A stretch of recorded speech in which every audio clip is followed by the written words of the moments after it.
welcome to my channel. This is Gaming with Grandma. Alright guys, I have something serious to talk about. Now, I don't like talking about this because I don't know, it kind of messes with my head a little bit. It makes me want to cry.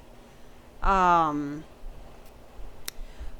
as you guys know, of course everybody knows I'm a disability, and now you know why, because I told you last time, 2002.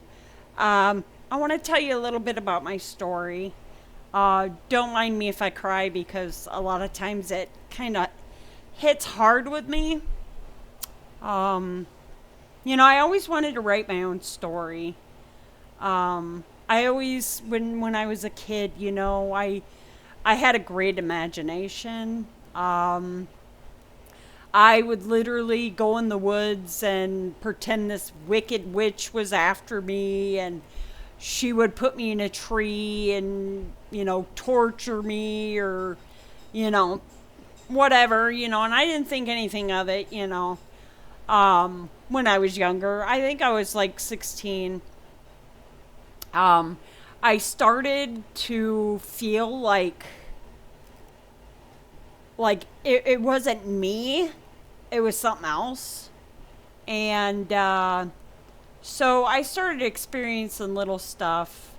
First was I saw this kid, and he was on this big tower or whatever that we had in Wisconsin. And every time I walked by, I would look, and he would be standing up there. And I'm like, is that a person? Thinking, is that person gonna jump? Are they gonna commit suicide? I mean, what's going on? And so a lot of times I would just look to see who it was. And basically when I'd walk, I'd just sit there and stare at it. And then all of a sudden it wouldn't be there. And I'm just like, what the heck? And then I'd look back, and it's back up there. And I'm like, what is that? And so I'd stop, and I would stare, and I would look at it, trying to focus my eyes, saying, what in the world is that? And one day I decided to get closer. So I walked up. Usually I was on the right side of the street. This time I decided to be on the left side.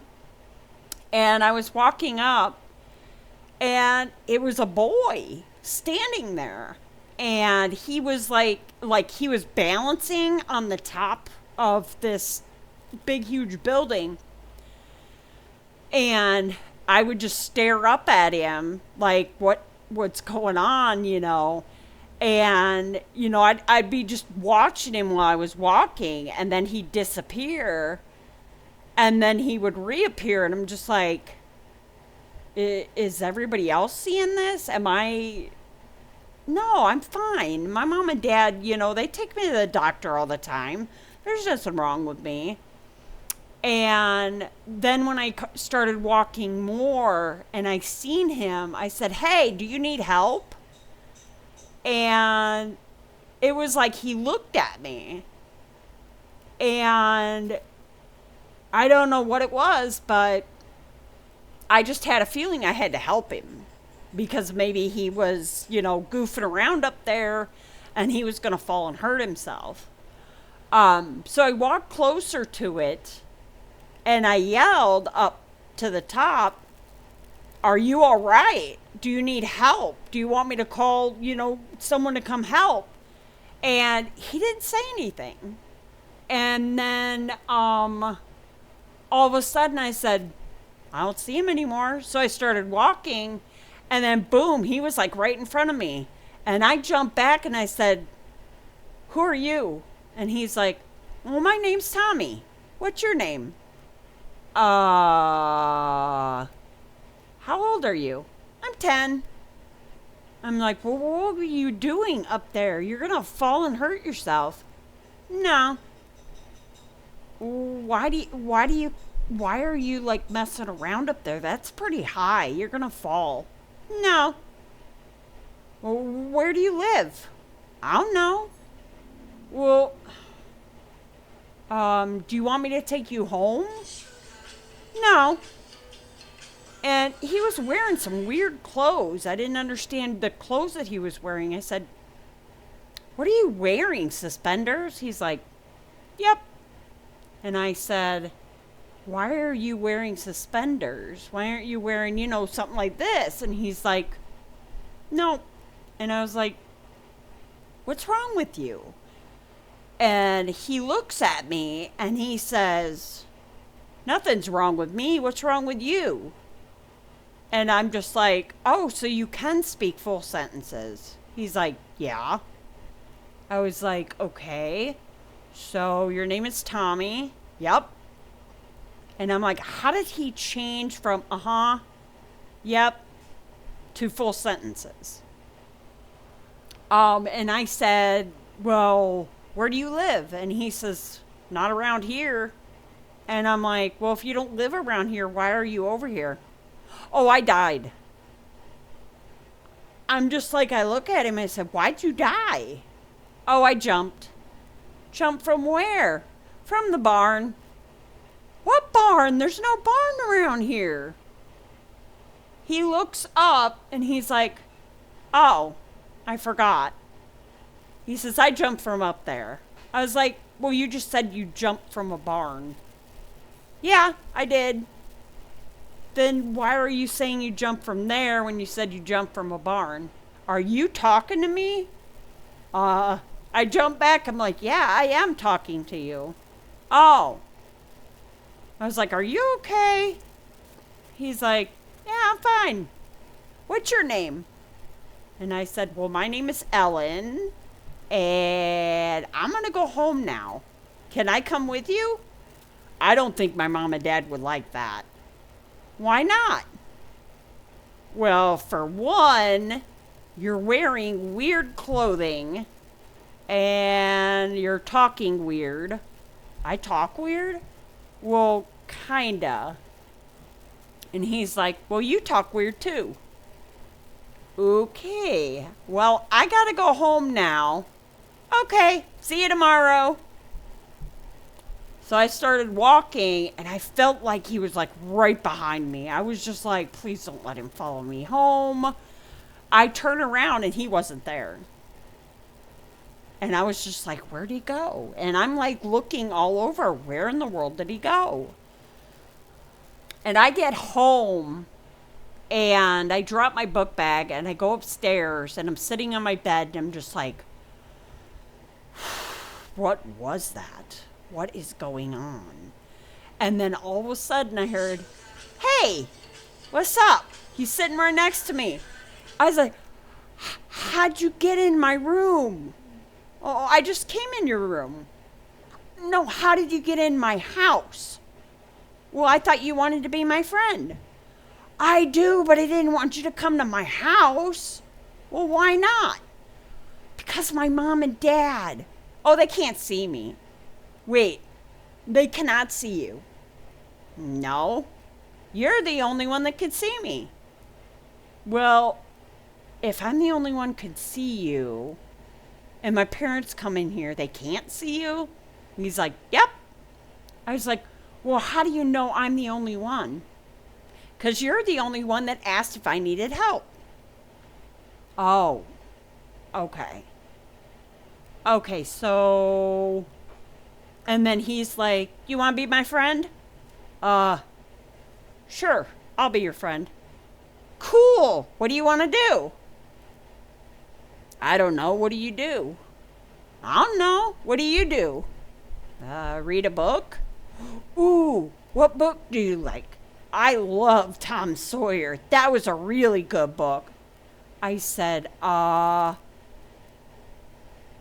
Tom Sawyer's an old book. And he's like, "No, it's not. It was last year. It's a new edition." I'm like, "Do you even know what year it is?" And he was like, "Yeah, 1806. "Wait, 1806? That wasn't when Mark Twain made that book." "What book?" I'm just like, "Tom Sawyer." And he's like, "Yep, that's my favorite book." So it was like I wasn't getting anywhere. So I'm like, "So what do you like to do?"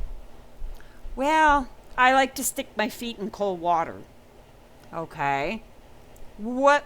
Where'd you come from? I told you I fell off the barn. Well, I thought you said you jumped off the barn. No, I fell. Well, did you die? Yep, I died. Where's your family? Well, they moved. I was like, where'd they move to? I don't know.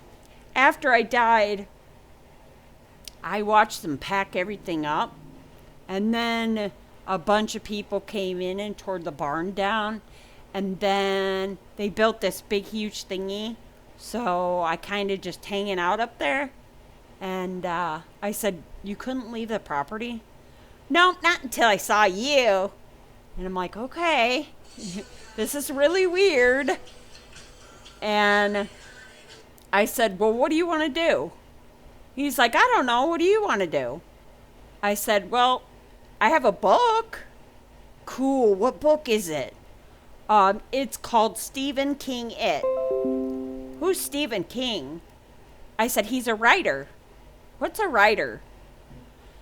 I said, okay, you're 10, right? Yeah, I'm 10. Okay, so if you're 10 and you don't know who a writer is, do you know who the writer is for writing the book Mark Twain? And he's like, who's Mark Twain? I said, the guy that made the book that you like. Oh, Tom Sawyer, right? Yes, Tom Sawyer. He made a book. It was Mark Twain. He's like, oh, so the books are writers. Gotcha. That's cool. I like that. I said, do you want me to read a little bit of Stephen King to you? Oh, I would love that. That would be great. So I sat there and I read the book to him. I got to the part with Georgie and he disappeared. And I'm sitting there and I said, Tommy, where'd you go? You can't see me? No, I cannot see you. Where are you? I'm sitting right next to you. I said, why'd you leave? Because I got scared. I said, oh yeah, that's right, you're 10. I said, are you scared a lot? Oh yeah, especially when there's thunder and the stuff that comes out of the sky. I said, that's called lightning. Whoa, lightning.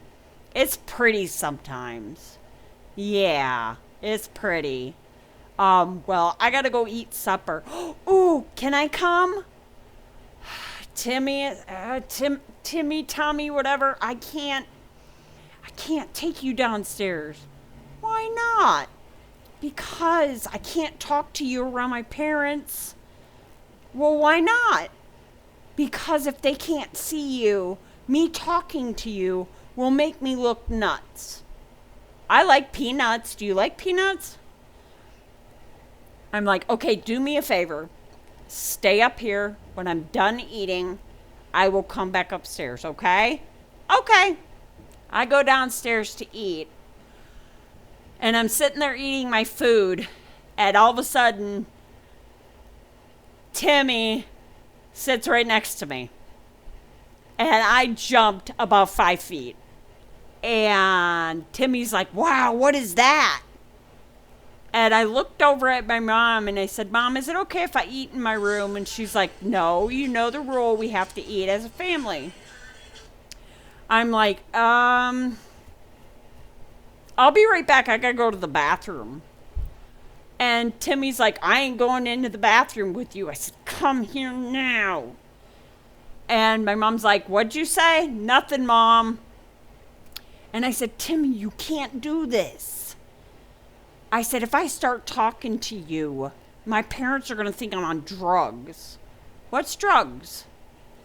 I'm like, Timmy, please, if you can do me a favor, get some information and then come talk to me, okay? Information, what do I do? I said, go out in the world. Listen to people. Listen how they talk. And he's like, well, why would I do that? Because so I can have a proper conversation with you. So, I didn't see Timmy for about a week. And so I thought he was gone. I was like, phew, thank God I am free, And then all of a sudden it got really weird. I got this cold chill all over my body. And I felt like something was crawling on me. And I'd look and I didn't see anything crawling. And all of a sudden I started hearing it in my head. Okay, I'm back. I was like, where are you? I'm inside you. How are you inside me? Why did you do that? Because I learned it. Where'd you learn it? Casper the Friendly Ghost. He can go inside people. No, Timmy, you cannot do this. Please stop. I would rather see your face than have you talking to me in my head. But I can't. Why? Because once you go into somebody, you can't get out. Well, how'd you know to go in me?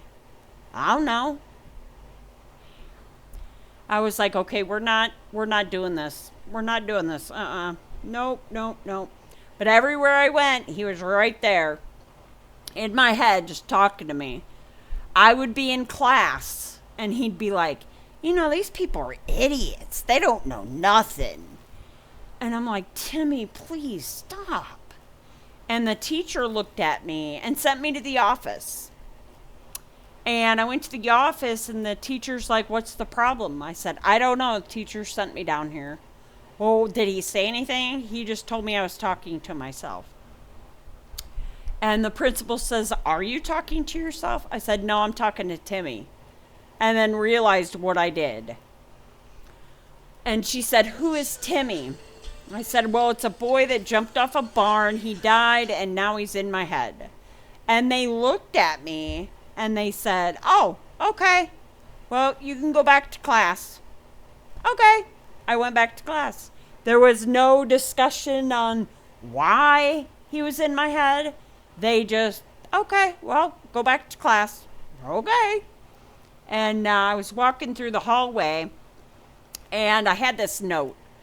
I wrote it down, but I had a feeling that somebody else wrote it. I couldn't remember writing it. I couldn't remember signing my name. I couldn't remember any of that. And I guess a principal or someone turned in the note to somebody, and they called me in the office, and they showed me this paper, and they said, what is this? And I said, I don't know, what is it? They said it's a suicide note. And I said, suicide? I said, I ain't committing suicide. And they said, we're going to have to call your parents. I said, please do not call my parents. I said, I'll do anything. Please don't call my parents. So they agreed. They said, okay, well, you need to go home and you need to talk to your parents about this note. Okay, I will. Have your mom sign it. I was like, and then bring it back. Okay, I will. I went home and I put my book bag down. I went upstairs and I just started bawling. And Timmy's like, what's wrong? I said, Timmy, they think I was wanting to commit suicide. He says, why not? And I said, because I don't want to.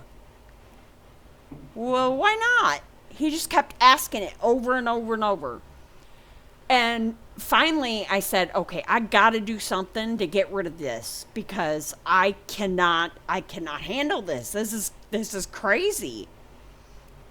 So I started popping pills. I started doing speed. I was doing anything and everything to shut him up. I didn't do any cocaine. I even started smoking weed. So the incident I got in trouble. I got into a fight with a kid or whatever and got detention in school. And they had this little room that you had to sit in, and the teacher was in there. And the teacher got up to go to the bathroom, and me and my friend were in there, and we're like, let's go out and smoke some weed. So we ran outside, and we went in this little, it's not there anymore, They made a baseball field, but it was like a little barn. And we went in there and we got so high. And then I came back and we snuck back in. He wasn't there. Soon as we sat down, he came back in. And I looked at my friend and I'm like, whoa, that was so close, you know? Oh my gosh, you know? And the teacher looks at me and says, hey, be quiet. Okay, dude, whatever, you know? And I started crumpling paper up, throwing it at the wall, crumpling paper up, throwing it at the wall. Teacher got mad. He stood up and he says, you know what? I think I'm going to send you to the principal's office. And I don't know what it was, either the combination of the speed or the marijuana, because I was taking both. And I literally jumped up, grabbed my chair, and busted him a good one right across the head. And when I realized what I did, I took off. I took off running. And the cop in the school was like pretty much opposite of the school suspension area. And he chased me down the hallway. And I was running as fast as I could to get away from him. And then I remember him getting me on the floor and handcuffing me. They took me to the office and they handcuffed my hand to a chair. And I literally, because of all the stuff that I had in me, I was going ballistic. I was wrestling around with the handcuffs. I was yelling and cursing. And my dad was a pastor. So when they called my father and my father came, I literally was like, I hate you, all this anger and the swearing, and, you know, I was screaming and hollering at my dad and calling him every name in the book, you know, and I expected him to hit me. I wanted him to hit me. I was like, go ahead, do it right here, do it. And my dad, he just said, he looks at the teachers and he says, what is she taking? And they were like, we don't know. And I said, it's none of your business. It's my life, not yours, you know. And I remember my dad saying, calm down. It's okay. It's okay. We can sit here and talk. It's okay.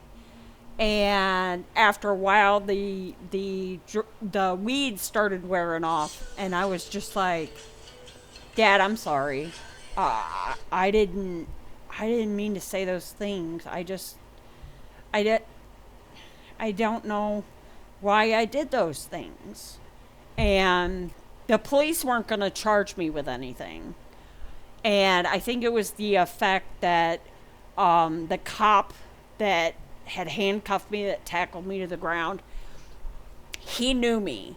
I was in a police program before this, and he knew me, so he kind of pulled the strings a little bit, because he knew I was a good kid. But I was really scared to go home with my dad, because I knew that he was going to beat me. But for some reason, my dad's like, well, we could go out to eat. You want to go out to eat? And I'm like, yeah, sure, you know. And we got to KFC, I think it was. And we sat down, and I was just talking like I would normally talk, you know, about, you know, whatever, you know. And my dad says, you know, what's going on with you? Oh, nothing. I'm just, you know, I'm just being a teenager, Dad, and, you know, I you know, it's just stuff. And my dad was like, okay, you know, he kind of backed off. I didn't understand why my dad backed off. But one time, I came home from school, and my mom says, I'm having your favorite food. And I'm like, spaghetti. And she says, nope, your other favorite food. I said, pizza. She's like, yep, we're going to order Pizza Hut tonight. Oh, yes. I love pizza. So I run upstairs. Mom says, go change out of your clothes. And then she said, make sure you do your homework real quick. Make sure you get everything done so that way it's all done and taken care of. So I was like, yeah. So I ran upstairs. And Timmy says, what are you doing? And I'm like, oh no, this couldn't be. Oh, no, no, no. So I ran to the bathroom and I was looking for my pills and they weren't there. And I was like, no, no, I was yelling. And my mom says, what's going on? I said, where's my pills? What pills? The little white ones. Oh, I don't know. Maybe someone misplaced them. Mom, I need those pills. Well, get ready. You got to get your homework done. Dad's going to be home any minute. We're going to have supper. Oh my gosh, what am I going to do? So Timmy was like, they know. And I'm like, what do you mean they know? They know you're on drugs. Timmy, why? Why are you even here? Because I'm watching over you. I'm your guardian angel. Okay, tell me what's going on. They called the hospital. You're going. No, I'm not. You can't climb out a window. It's a second-story building. You'll break your leg. I'd rather break my leg than go to the stinking hospital. I heard the door open and my dad come in. Ooh, I got some KFC. And I'm like, I thought Mom said we were having pizza. And I came downstairs and Dad says, haha, surprised you, I got pizza. And I was like, okay, ha ha ha. And we all sat down, we were all talking, and my youngest sister was saying, you know, I met a boy today and he likes me. And, you know, she was just talking. I think she was in 5th grade. 5th or 6th grade, I'm not sure. But it felt like we were all happy, you know. Everything was going great. And Timmy says, you know they know you're on drugs. And I'm like, shut up. And my sister looks at me and says, what did I do? Nothing. You're good. You're good. It's okay. And all of a sudden I heard someone come through the door. And I turned around and looked, and there's these guys in these white uniform. And my sister moved out of her chair over to where my dad was. And my mom actually moved back too. And they said, we're only doing this because we love you. And I literally, ooh, thank you. Yeah. My son made me corn dogs with cheese. Oh, thank you, bro. So they literally, huh? I do too. It looks delicious. So when they came in, they grabbed me and I fought. Like, I literally kicked. I screamed. I tried punching them. I was doing everything and anything. And I took some karate. So I was trying to use it. But by the time I had a chance, they had my legs and arms already. And I remember them putting something on me and flipping me around. And I had my hands like this, and they were tying the back. And I was struggling. I said, get it off me now. And Timmy was like, I told you they're going to lock you up. They're going to lock you up forever. And they're going to throw away the key, and you're never going to be found again. And I said, Timmy, shut up. And my mom just, like, what? And I was like, get him out of me. Tell him to shut up. Tell him to leave me alone. He won't leave me alone. And they took me to the hospital, which was in Milwaukee. And I was there for a while. I don't remember how long I was there. And then I got out and they gave me some medicine. And my mom started crying. She was like, "I'm so sorry, sweetie. We didn't know what to do. I'm so sorry." And I'm like, "It's all right, Mom. It's fine." And after that, I went into deep depression. And I literally tried to hang myself off the bridge. Timmy kept telling me that I was useless.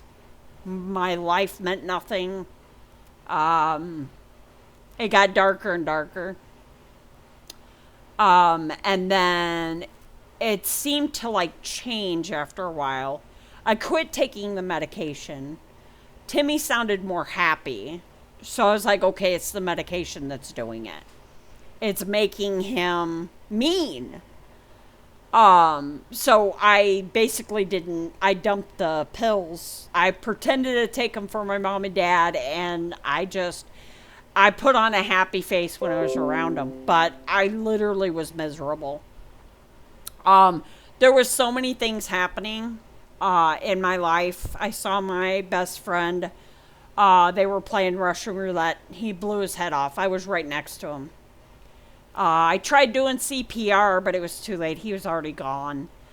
And then I was dating this guy. I had to hide him from my dad. I didn't want to. But he wasn't my color. He was black. And I knew my dad would not approve. So he gave me a promise ring, because he wanted to marry me. And his parents just loved me. And when I'd get home, I'd take the ring off and put it in my pocket. And then when I'd get up in the morning, I'd make sure my pocket or my pants weren't laying where my mom would pick it up for laundry. And then I'd go to school, I'd put it back on. And then one day I went over to his mom's house because she wanted to get me all scussied up and ready for our date, because we usually had a date every Thursday night. And my dad asked me where I was going, and I said, "Well, the basketball game, duh." And he's like, "Okay, okay." And I was waiting at his mom's house. We were waiting for a long time, and it became 8:30, almost 9, and I said, "I need a favor." She's like, "What do you need?" I said, "I have to go upstairs and take a shower, because I can't have my dad see me like this."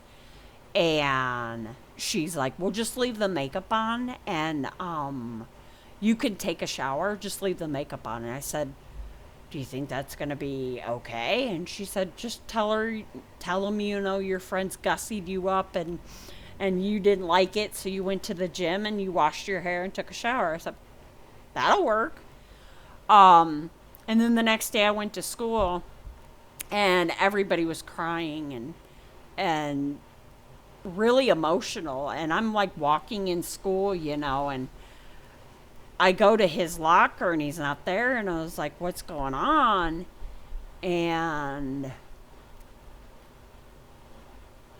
he went to go get his cousin at his cousin's house. And then he was going to bring him to the basketball game, because he was a basketball player. He was going to give his cousin a ride to the basketball game, drop him off, and then, because his team wasn't playing at that time, and he was going to come back, pick me up, and we were going to go on our date. Him and his cousin did not make it to the basketball game.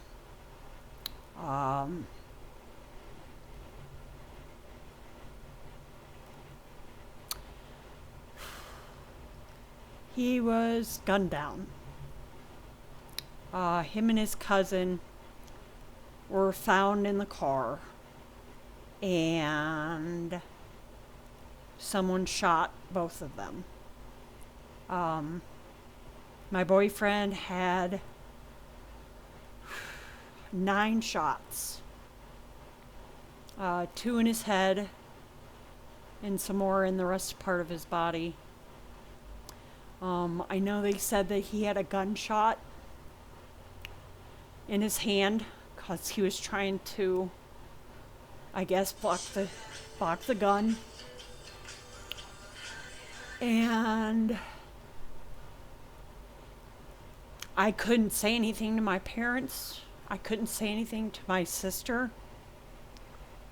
It was really hard. It felt like my life was crumbling. I felt like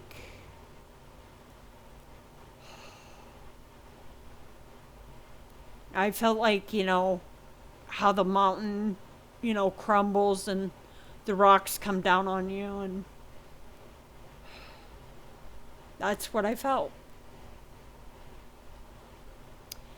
And I was like, what else is my life gonna do?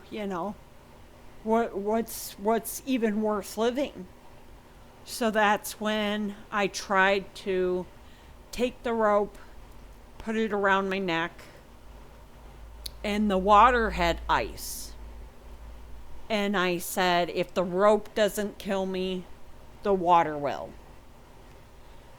And for some reason, someone saw me tying the rope to the bridge. And when I had the rope tied to my neck, the cops had everything blocked off. And they were trying to talk me down. They were trying to get me not to do it.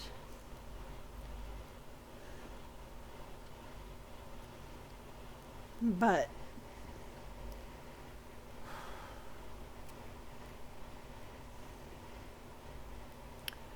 I didn't. Take your time. Take your time. Take a deep breath.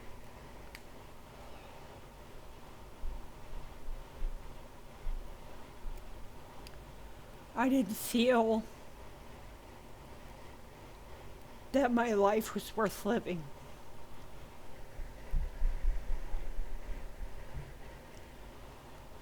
Every time the cops would talk to me, I would just look at the water and just say, God, why am I even here? Why am I still alive? But all my friends are dead.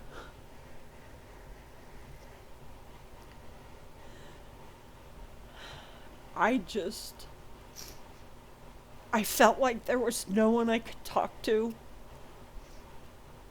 No one I could say anything to. And I just said, I'm done. I can't. I just can't do it. And I jumped. And I remember hitting the water, and it was cold. And everything went black. I woke up. My mom and dad were there. And we were at the hospital. And my mom asked me, what in the world were you thinking? And I couldn't tell her. I couldn't tell her what I was going through. I was afraid of being judged. I was afraid of being scoffed at because I'm a pastor's daughter. I felt alone. It's really hard for me to talk about this stuff. And I thought Timmy was my friend. I thought that, we communicated like we were friends. And after that, my mom cut me off from going anywhere. She wanted me home. She wanted to keep an eye on me. She didn't want me to do anything, stupid. But I remember the cops. I remember the cops coming in and made my mom and dad leave. and they had the rope that I hung myself with, and they showed me a part of the rope, and they showed it to me, and they say, "How did you burn the rope?" And I looked at them and I said, "What are you talking about?" And they said, "Well, this is the part you wrapped around your head, right?" And I said, "Yeah." And they said, "Well, the rope was burned." And I'm just like, I looked at him, I said, "That's impossible. Why would the rope be burned?" I said, "I made sure the rope was strong." And my mom came in the room and she said, "I know why it's burnt." And I looked at her and said, "Why?" And she said, "God burned it. He prevented you from dying." And I'm just like, why? Why would God want me to live? Why in the world would God want me to live? I couldn't understand why all this stuff was happening to me. I didn't understand why I was going through it.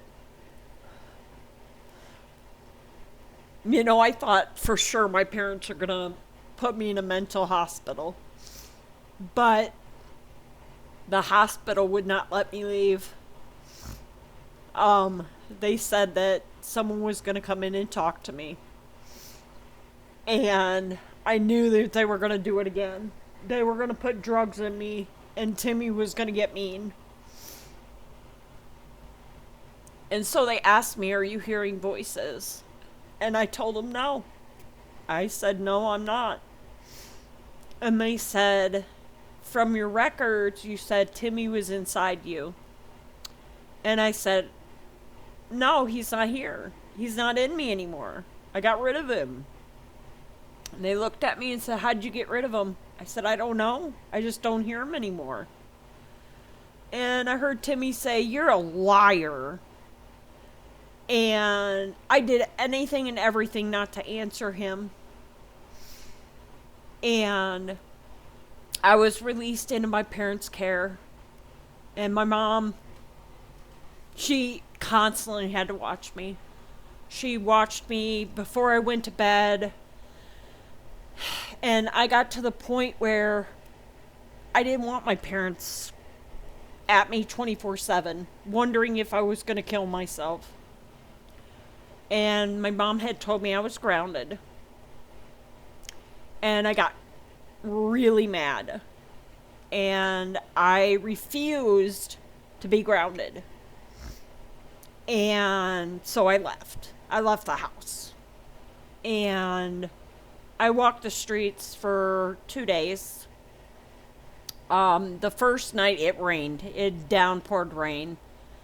I had my stuff. I put it under one of the bridges for the railroad tracks. All my brand new stuff that I had, my electronics and everything got drenched. It was junk. But the police picked me up. I was with this 10-year-old boy. And we were in that barn that I was smoking weed. And we went in that store. He was drenched. And I was worried he was going to get sick. And so I went into the store, and he said he was hungry and he was cold. And the tenant that was working the shift, he called 911. And they pulled up and they took custody of the boy. And they put me in back of the squad car. And they drove me to my mom and dad's house. And they came to the door. I think it was like 2 or 3 in the morning. And they knocked on the door, and my dad answered. And they said, "Hey, we found her wandering the streets. do you want her to come home or. And he says, no, she wanted to run away. She can stay running away. And I literally said, wow, I can't believe he just said that. And Timmy had said, I told you he didn't love you. He never loved you. The only true person that cares about you is me. And the police officer took me to the homeless shelter in town. And I stayed there. I'm not sure how long, but they did make me go to school. I went to school, and this girl came up to me and tried to start a fight. And I was like, why are you trying to start a fight with me? And she says, you molested my brother. And I said, what are you talking about? I said, I've never touched a child. And she said, my brother said that you touched him. And I said, no, I didn't. I said, I found him. He was cold. We went into a gas station, and he wanted something to eat, but I didn't have any money. She called me a liar, and I walked away from it. I did not want to fight. I did not want to get into any more trouble because I was already in trouble. And I didn't know if I was going to get kicked out of the homeless shelter for fighting. Because they said I had to behave myself. So, after that incident, later on, I begged my mom for me to come back. And my mom says, as long as you can follow the rules, you can come back. So I went back home. And then later on in my life, I met a guy. And he wasn't the right guy, that's for sure. But I got pregnant. And I moved in with a cousin of the boyfriend. And I was staying there to protect me and the baby. And then her roommate came back, and she screamed, telling everybody to get out. So they took me to my mom and dad's house and dropped me off and had all my baggage and all that. And I knew my mom and dad kept the door unlocked, so I opened the door and put the bags in there and sat on the front porch. And my mom and dad came home, and my dad just looked at me and just went, oh, and my mom says, what's wrong? And I said, I don't have anywhere to go. And she sat down and she's like, what's going on? And I said, Mom, I'm pregnant. And she just looked at me and said, why? And I said, I'm sorry. I said, I don't have a place to go. I don't know what to do. And I started crying. And I asked my mom, I said, I need help. And I said, how you were talking about God's here for us? And she said, yeah, I remember saying that. And I said, well, can I say God wants you to help me? And my mom had this big smile on her face, and she said, of course I'm going to help you. And we come in the house, and I'm crying. And my mom says, so now we're going to think of what we need to do. And my dad owned a eatery where he made food, and he had people come in and work. And my dad said, if you're going to live here, then you have to have a job. So you are going to work with me. No ifs, ands, or buts. No, the fact of, it's 4:00 in the morning, I don't want to get up. He says, I don't want to hear it. He says, whatever I tell you to do, you're going to do it. I said, absolutely, Dad. I promise. I'll be the best waitress ever. I did anything and everything he told me to do. The only bad thing is I was around people that were smoking. And my dad did not like that. So later on, he decided that he was going to put a sign up, no smoking. And I had to go home because I couldn't stand very long. Um, because it was getting close to the time to having, giving and having the baby. And my mom sat down with me and she was talking to me about adoption.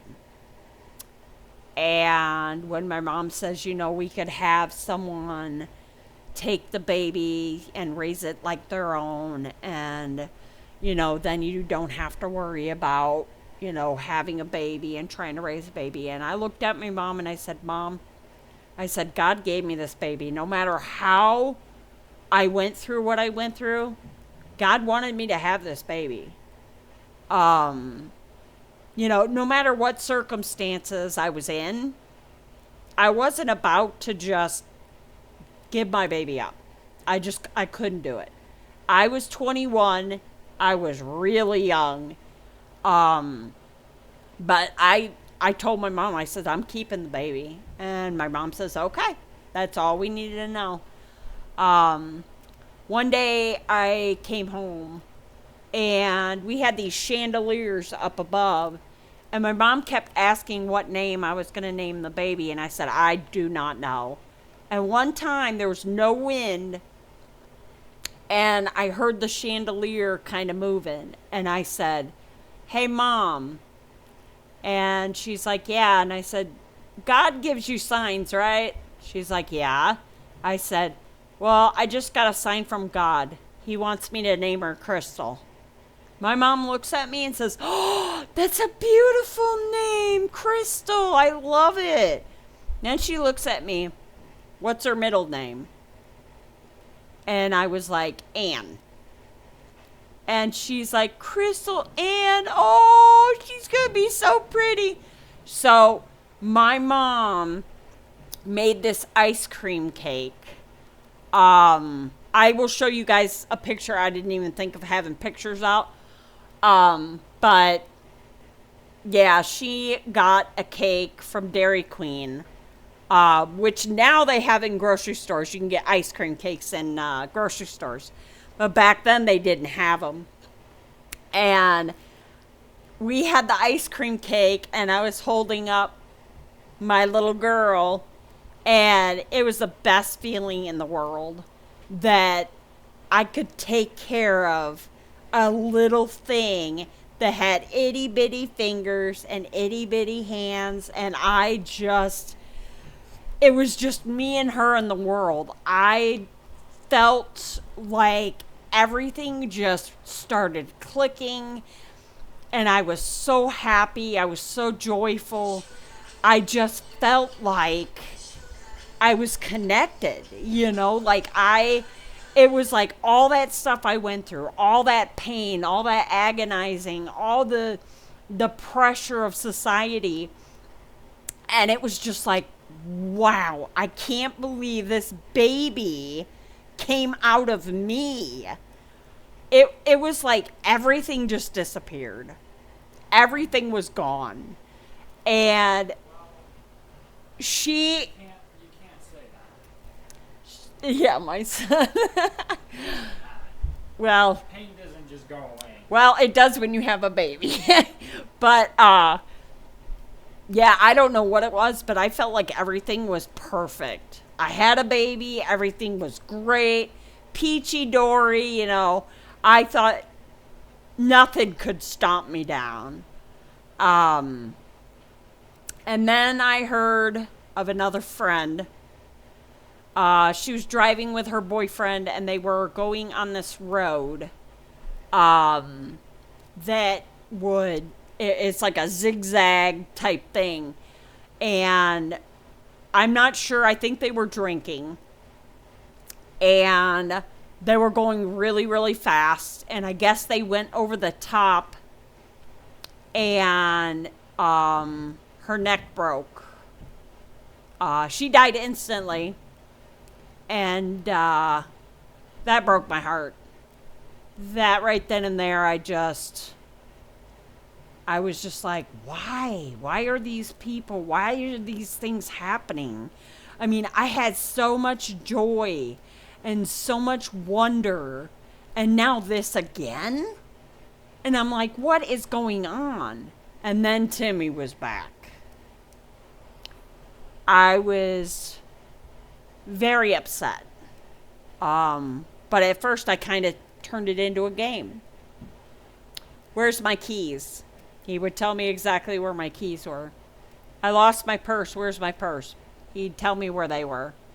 So I thought, hey, I got someone to tell me where stuff is. So then I met my son. I had 2 boys with him. My soon-to-be husband. Well, now he was my husband, but back then, I met him, and I thought he was so cute. I thought he was so cute. He was more like a kid, like I was. And he was so cool. He was so kind and so considerate. And I asked him, I said, do you want to see pictures of my daughter? And, I figured he would tuck his tail and run away. And he didn't. So I came to school the next day and I showed him pictures of my daughter, and he fell in love, and he wanted to go to my house and hang out, and we went there, and it was like a match made in heaven. I mean, he loved my daughter. He treated my daughter like an angel. She could do no wrong. And she got into a lot of stuff, and I would be stern with her, and he'd be like, no, she's fine. But he treated her like an angel. Anytime she wanted something, he gave it to her. But the more we were together, the more my dad started getting concerned. We were downstairs in the basement, of course, and we were just watching a movie, and my dad came downstairs, and he, screamed at us. He's like, you guys get upstairs. You could watch a movie upstairs. I said, but Dad, you're always on the TV. I'm not on the TV now. Go watch the movie upstairs. And Johnny, my husband, was just like, I'll see you tomorrow. He didn't want to have anything to do with my dad. He was scared of my dad. So me and him just talked on the phone. But later on in life, I had my son, Steven. And then I had Tyler. My son, Tyler, of course, lives with me. Everybody calls him TJ. But anyways, we moved in. My mom and dad decided to buy us this white house. And that's when it all started. I saw this little boy in the corner. He was crying. And I asked him, I said, what's wrong? And my husband's in the kitchen. He's like, nothing's wrong. I'm like, no, there's a little boy right here. What's wrong, little buddy? What's going on? He turns around and he had no face. His face was smashed in. And I backed away and I screamed. And John came running and he's like, what's going on? What's going on? I said, little boy, smash face. Little boy, smash face. And Timmy said his dad hit him with a shovel. And that's when all heck broke loose. My mom died in 2000, and it literally put me in a spiral. Why should I even live? Everybody around me's dying. I didn't understand any of it. And my mom was in the hospital, and I was watching TV, and all of a sudden the TV went fuzzy. And I literally saw my mom wave to me like she was saying goodbye. And I saw this door open, which was white. And I saw a figure come out of the door. And my mom was waving, and then she went into the door, and then the door shut. And then my husband came in, and he's like, what are you watching? I just saw my mom go to heaven. And he looks at me, no, your mom's in the hospital. I said, no, Johnny. I'm going to get a call tomorrow morning that my mom's gone. No, you're not. Your mom's fine. She's in the hospital. They're taking care of her. Next morning, my dad called. I said, don't answer it. He's like, why not? I said, that's my dad telling me that my mom died. And we had an answering machine. So Johnny let it pick it up. And my dad was very, very distraught. I'm not sure if it was my dad or my sister. I think it was my sister, my youngest sister, but I'm not really sure. After that, my dad wanted to sell the White House, so we had to move out.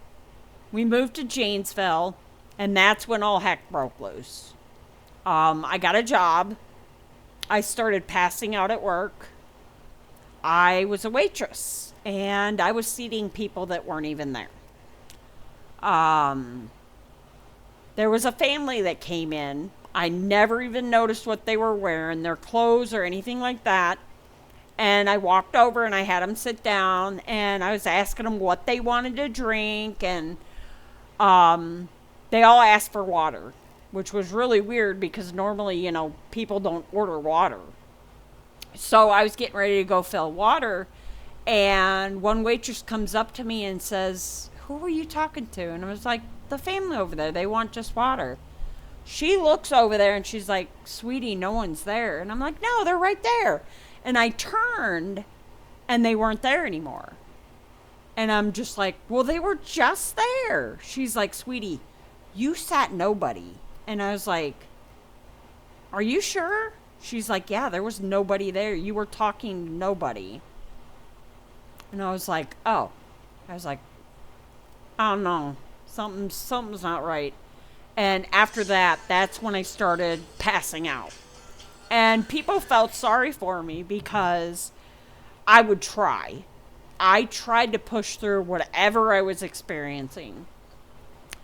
And then everything went sour. My son had just turned 1, and Tyler was maybe 1.5 when all I wanted to do was sleep. I didn't want to stay awake. I didn't want to deal with anything. I didn't even want to deal with my kids. I didn't want to do nothing. And for some reason, I don't know what happened, but my son was raised by my husband. And my husband turned out not to be a really good guy. My daughter don't remember any of it. So I'm not going to go into all that detail and all that garbage. But I started seeing paratroopers. I would literally look out the window and there's these parachutes, and they're like all over the place, and I could hear guns going off and bombs going off, and I was freaking out. So I thought, if I build a trench, we could hide in it and then they won't find us. And so I ran out the door of my bedroom, and I was trying to make my kids, come on, we got to go in the hole. And my daughter remembers this. She remembers that I was freaking out, thinking the military was coming to get us and that we had to go into a hole.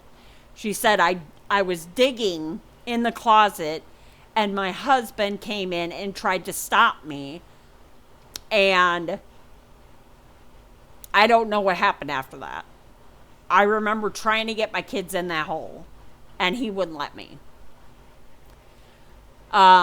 Later on, they diagnosed me with schizophrenia.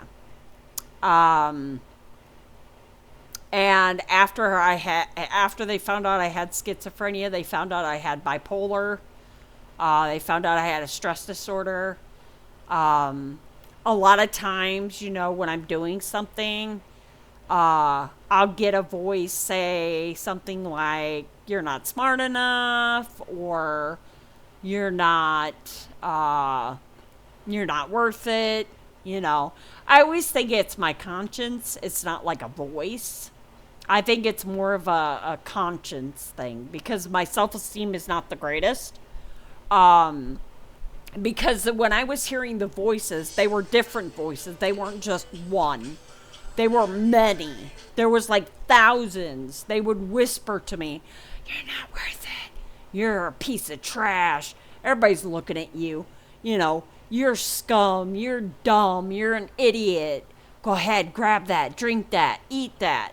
You know, it was like they were everywhere. And I could not get them to go away. I didn't know what to do. And my husband ended up putting me in the Milwaukee hospital.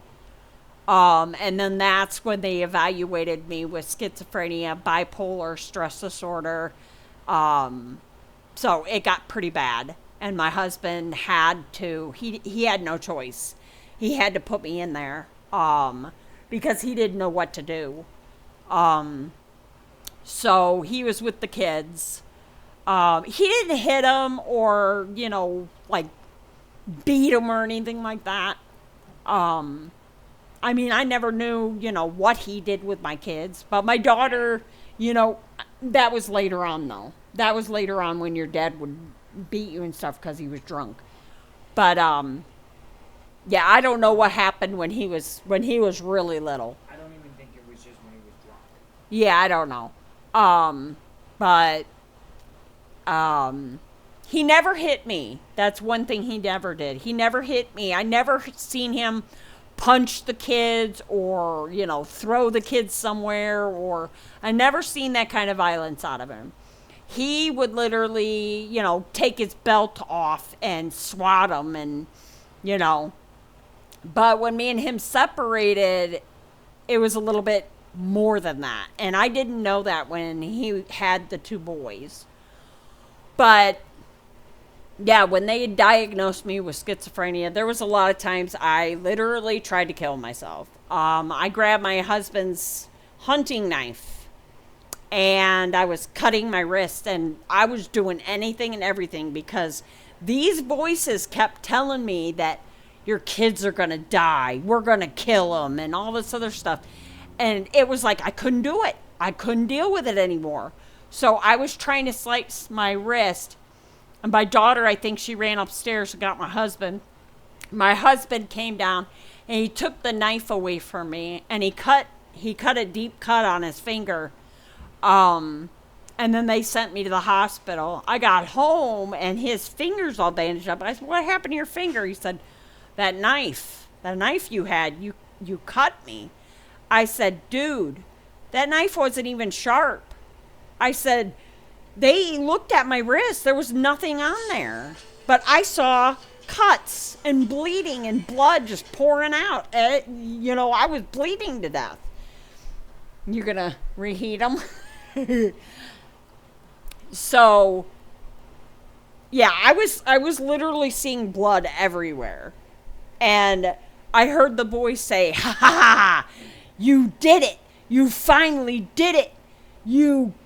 Now you can tell them you did it, and no one can stop you." So when the ambulance came, I told them, I said, "Wrap me up, please wrap me up.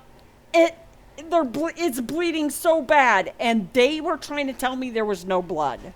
But I saw blood just squirting out of my arms. And so they just wrapped my wrists. And I got to the hospital, and they literally drugged me up. I literally remember waking up in the morning and I looked at my wrists and they were bandaged up. And I'm like, "Oh no, I did, didn't I?" And when I came out of my room, the doctor wanted to talk to me. So I went into the office and he grabbed my hand and he started taking the bandages. Off, and I said, "How bad is it?" And he says, "I want you to see something." And so he takes the bandage off of one arm, and I'm like, "Wait a minute, that's impossible. That's impossible. What'd you guys do? That's impossible. I cut my wrist last night." And he's like, "Sweetie, you hallucinated that you did." And I said, well, you got to check the other one. I swear I saw blood spurting out. And he undid the other one, and there was no marks. Huh? 15. Yeah. So, yeah, when he took the bandage off, there was nothing. There was not even a mark. And when I asked my husband, I said, well, how'd you get a cut if I couldn't cut myself? And he says, I want to show you something. So I said, okay. And he took the knife and he took a piece of paper and he says, I want you to watch this. And I said, okay. And he literally just went like this and it cut down the paper. And I looked at him and I said, how is that possible? And he says, I don't know. He says, I can't explain it. The ambulance couldn't explain it either. And he said the cops had checked the knife to make sure, that no one else was going to get hurt. So they took the knife. And then he said later on they returned it to him. And he said, make sure she never gets a hold of this knife again. And he agreed, of course, never. And then after that, everything went downhill. They started giving me more and more medication. I started having seizures. There was a lot of times I would go for walks and I literally would not know where I was. I would look around and be like, where am I? Who am I? What's my name? What is my name? And it was like, I couldn't focus. And one time I was on the bus and I had a cell phone and my son, Tyler, calls me and says, hey, Mom. And I'm like, who's Mom? And he's like, Mom, it's me, Tyler, your son. Oh, hello. Well, you know who you were, but you didn't know who I was. Oh, okay. So I guess I knew who I was. Well, no, when I went for that walk. Never mind. Yeah. You didn't. For the bus, you didn't. You didn't know who you were and you didn't know who I was. Yeah, so he said, I'm your son. And I said, I got a son. And I said, are you a baby boy? And he's like, yep, I'm your baby boy. And he was like, where are you? I said, the bus goes round and round the wheels and then bumpy up and down. And he says, you're on the bus. And I said, yep, on the bus. And he's like, do you know what your name is? Nope, have no idea. So he says, go to the front of the bus, Mom, please. Go to the front of the bus. I said, why? Am I getting off? No, you're not getting off. I need you to tell the driver that you don't know who you are. And so I walked up to the bus and I said, I don't know who you are. And the bus driver knew me. And she says, you don't know who you are. I said, no, you don't know who you are. Thank you. And Love you, enjoy. Hope the food tastes good. thank you. And it was funny because the bus driver kind of started laughing. And I wasn't thinking it was funny. I wasn't thinking that, she was being mean or anything. I just thought, she was laughing because I said something funny. But it just kept getting worse and worse and worse. And then when I heard my daughter was pregnant, later on, she gave birth. And right then and there, I knew I wanted to be here in Illinois because I wanted to be around her baby. I wanted her to know who Grandma was. So I had to make arrangements with Section 8 because if you're on Section 8 for a certain period of time, you can move anywhere you want. So I basically had to get everything done here, and I had to leave my boys at home. And they were old enough. My son was like 13 and my other son was 16, 17. So, And they were really responsible. They knew exactly what they were supposed to do. And because, I mean, they had to take care of me. And I was a nervous wreck, you know. My son literally had to come in my room, take my blanket off. Come on, Mom, time to get up, you know. Otherwise, I'd sleep till 5 or 6 at night. Yeah. But when we moved here, I started having problems, and I ended up in a mental hospital here because the doctors here would not fill my prescription from Wisconsin. So when I was in the hospital, they reduced my medication, and they had me on seizure alert. They had an alarm on my bed just in case I started having seizures. After they took me off all the medication, they were trying to get it to lower it. A little while, not right away. It's been a while, and they've lowered it a lot. I was taking over 1,000 of quetiapine, 1,300 I think was, and I was taking lamotrigine that I take now for my bipolar and my seizures. I was taking 400 of those.